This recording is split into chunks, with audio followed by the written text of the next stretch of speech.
Hi guys, today is day 11 of the speaking challenge, and today I'm talking a little about some activities that I tried for the first time in my childhood and how I would compare those activities and sport activities with my learning process, my language learning process. To say honestly, I do not remember what it was like when I first tried ice skating, but my mom says that I was 3 years old when she first brought me to a river ice rink to try ice skating. And I also loved swimming, so I spent lots of time on the river, whether it was winter or summertime.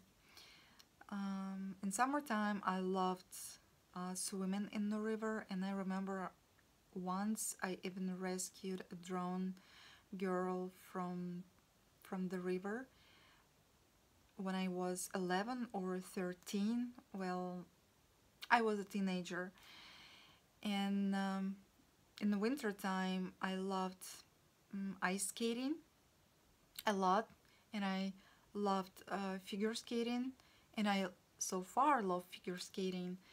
So I always try to do some elements like figure spinning or backwards backwards skating over and over again, and until I could, for example, skate backwards or make some spins and other elements, and I still can do them actually. And but I never felt those activities like something that I must do, like some obligations. It was very enjoyable and pleasant activities. For example, when I skated, how to say, when I spent my time on the winter river, I felt I felt that like a fairy tale because of all those glistering and sparkling river ice and snow around me. And it was so magical. I really felt that like I was in a fairy tale. And I always play a game while ice skating. So, if to talk about English language, I do not actually remember what it was like when I first spoke in English, but I can say that um, it was something very driving, and it always like that.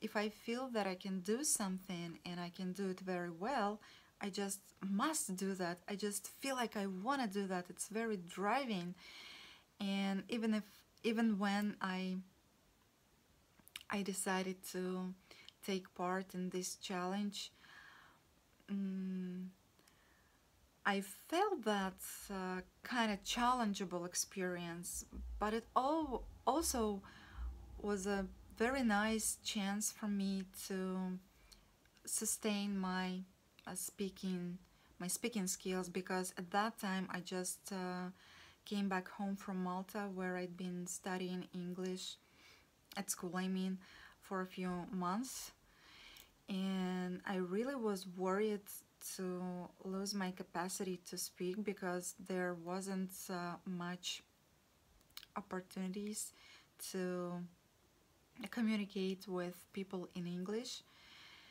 And what else? And yes, I keep practicing. Within this experience, within this challenge, because first and foremost, I want to prove myself that I can do it. I can achieve high level.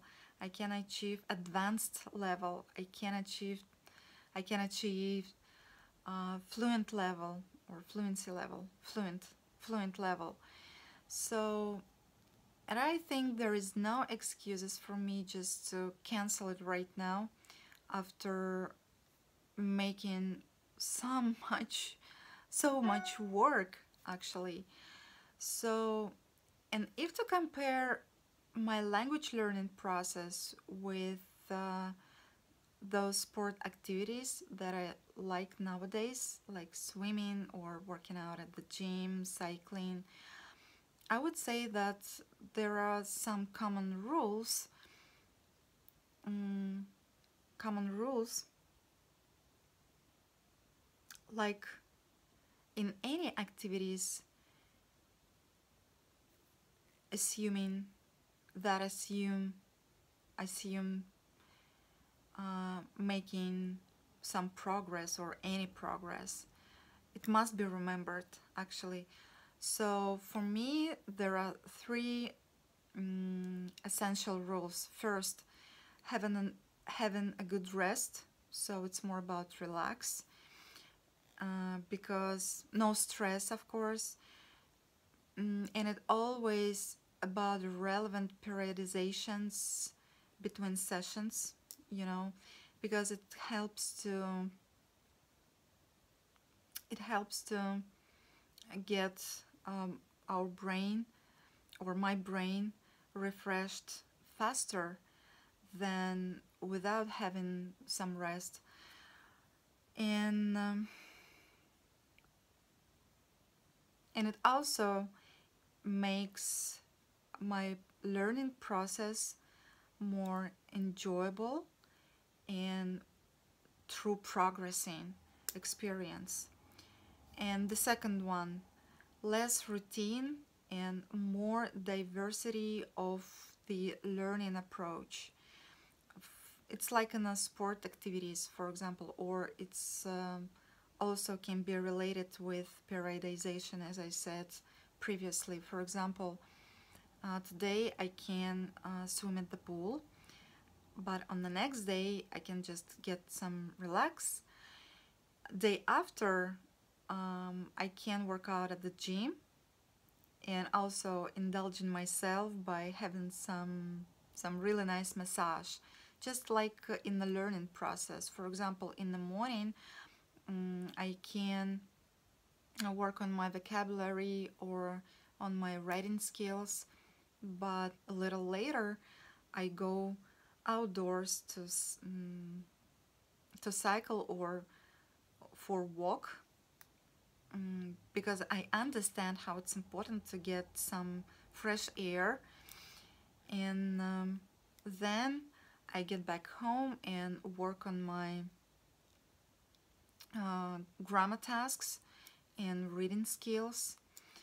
So I think it's really important to feel and understand oneself in terms of biorhythms, you know, because we all have like good days and bad days. You know, one day we can feel like headache, or just because of some circumstances we can be moody, or well, there are lots of variety how we can feel, but I think it's really important to feel ourselves, because no one can feel ourselves like we do.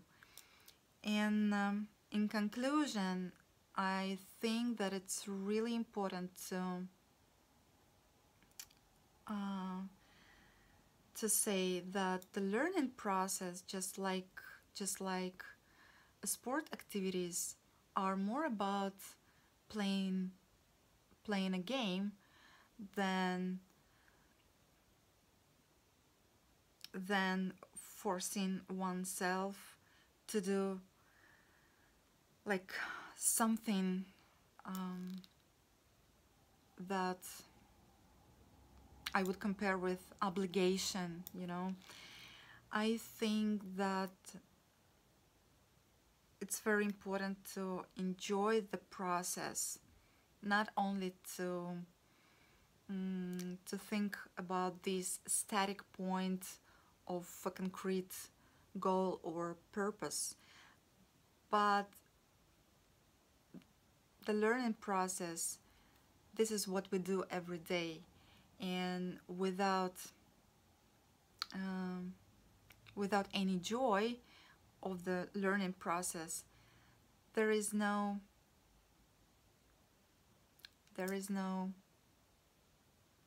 how to say, capacity or opportunity to achieve a concrete goal. That's what I wanted to say. So I think it's really important to enjoy the process. And this is it for today. Thanks for watching. Have a nice day, everyone, and see you tomorrow. Bye bye.